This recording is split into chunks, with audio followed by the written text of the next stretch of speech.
ಇವತ್ತು ನಾನು ಮಾಡ್ತಿರೋ ರೆಸಿಪಿ ಏನಂದರೆ ಒಂದು ಕಾರ್ನಿಂದ ಸ್ವೀಟ್ ಕಾರ್ನಿಂದ ಮಾಡ್ತಾ ಇರೋದು ಕಾರ್ನ್ ವಡ. ಅದು ಹೇಗೆ ಮಾಡೋದು ಅಂತ ತೋರಿಸ್ಕೊಡ್ತೀನಿ ಬನ್ನಿ. ತುಂಬ ಆರೋಗ್ಯಕರವಾದ ಸ್ನ್ಯಾಕ್ಸ್ ಇದು. ಮೊದಲನೇದಾಗಿ ಒಂದು ಮಿಕ್ಸಿ ಜಾರ್ ತಗೊಂಡು 3 ಬೆಳ್ಳುಳ್ಳಿ ಬಿಡಿಸ್ಕೊಂಡು ಹಾಕೋಬೇಕು. 4 ಹಸಿರು ಮೆಣಸಿನ್ಕಾಯಿ, ಅರ್ಧ ಚಮಚ ಮೆಣಸು, 1 ಚಮಚ ಜೀರಿಗೆ, ಇಷ್ಟಕ್ಕೆ ಸ್ವಲ್ಪ ಅರಿಶಿನ ಹಾಕ್ಕೊಂಡು ಎಲ್ಲವನ್ನೂ ತರಿಯಾಗಿ ರುಬ್ಕೋಬೇಕು.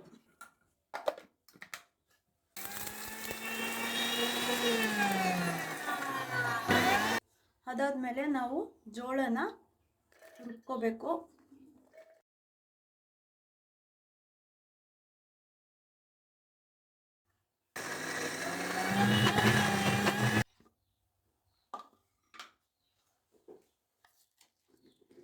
ಈ ರೀತಿ ತರಿಯಾಗಿ ಇರಬೇಕು. ಜಾಸ್ತಿ ತೆಳುವಾಗಿ ರುಬ್ಕೋಬಾರ್ದು. ಸ್ವಲ್ಪ ಮಂದಕ್ಕೆ ನಾವು ಮಾಮೂಲಿ ವಡೆ ಮಾಡ್ತೀವಲ್ಲ, ವಡೆ ತಿಂತೀವಲ್ಲ, ಅದೇ ರೀತಿ ರುಬ್ಕೋಬೇಕು. ನೀರು ಹಾಕ್ದಲೇ ರುಬ್ಕೋಬೇಕು, ಜೋಳನೇ ನೀರು ಬಿಟ್ಕೊಳ್ಳುತ್ತೆ.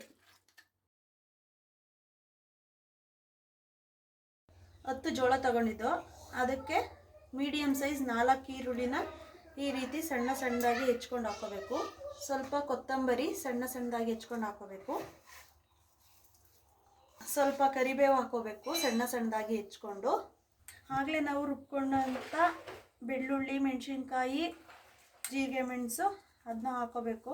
ಅರ್ಧ ಕಡಲೆ ಹಿಟ್ಟು ಅಂದರೆ ಬೋಂಡ ಮಾಡ್ತೀವಲ್ಲ ಆ ಹಿಟ್ಟು, ಅರ್ಧ ಬಟ್ಲು ಬೋಂಡದ ಹಿಟ್ಟು ಹಾಕೋಬೇಕು. ವಡೆ ಸ್ವಲ್ಪ ಕ್ರಿಸ್ಪಿಯಾಗಿ ಬರಬೇಕು ಅಂತಂದರೆ ಅರ್ಧ ಬಟ್ಲು ಅಕ್ಕಿ ಹಿಟ್ಟು ಹಾಕೋಬೇಕು. ನಾವು ಸ್ವಲ್ಪ ಜೋಳ ಬಿಡಿಸ್ಕೊಂಡಿದ್ವಲ್ಲ, ಅದು ಸ್ವಲ್ಪ ಎತ್ತಿಟ್ಕೊಂಡಿದ್ವು, ಅದೊಂದು ಸ್ವಲ್ಪ ಹಾಕೋಬೇಕು. ರುಚಿಗೆ ತಕ್ಕಷ್ಟು ಉಪ್ಪು, ಎಲ್ಲವನ್ನೂ ಮಿಕ್ಸ್ ಮಾಡ್ಕೋಬೇಕು ಚೆನ್ನಾಗಿ. ಹಿಟ್ಟು ಸ್ವಲ್ಪ ತೆಳು ಆಯಿತು ಅಂತಂದರೆ ಇನ್ನು ಸ್ವಲ್ಪ ಕಡಲೆ ಹಿಟ್ಟನ್ನ ಆ್ಯಡ್ ಮಾಡ್ಕೋಬೇಕು. ಈ ರೀತಿ ವಡೆ ತೊಟ್ಟೋ ಥರ ಬರಬೇಕು ಹಿಟ್ಟು. ಅದಾದಮೇಲೆ ಒಂದು ಬಾಣಲಿನ ಇಟ್ಟು ಚೆನ್ನಾಗಿ ಕಾಯಿಸ್ಕೋಬೇಕು.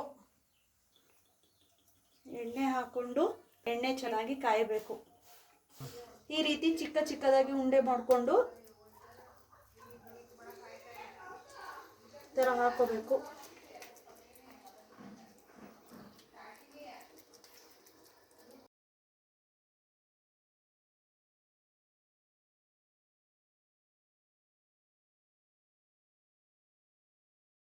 ಈ ರೀತಿ ಬೇಯಿಸ್ಕೋಬೇಕು.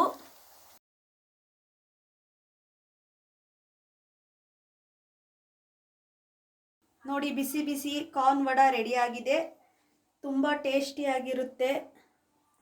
ಇದೇ ರೀತಿಗೋಸ್ಕರ ಅಮ್ಮುಸ್ ಕಿಚನ್ನ ಸಬ್ಸ್ಕ್ರೈಬ್ ಮಾಡಿ, ಫಾಲೋ ಮಾಡಿ, ಶೇರ್ ಮಾಡಿ, ಕಮೆಂಟ್ ಮಾಡಿ.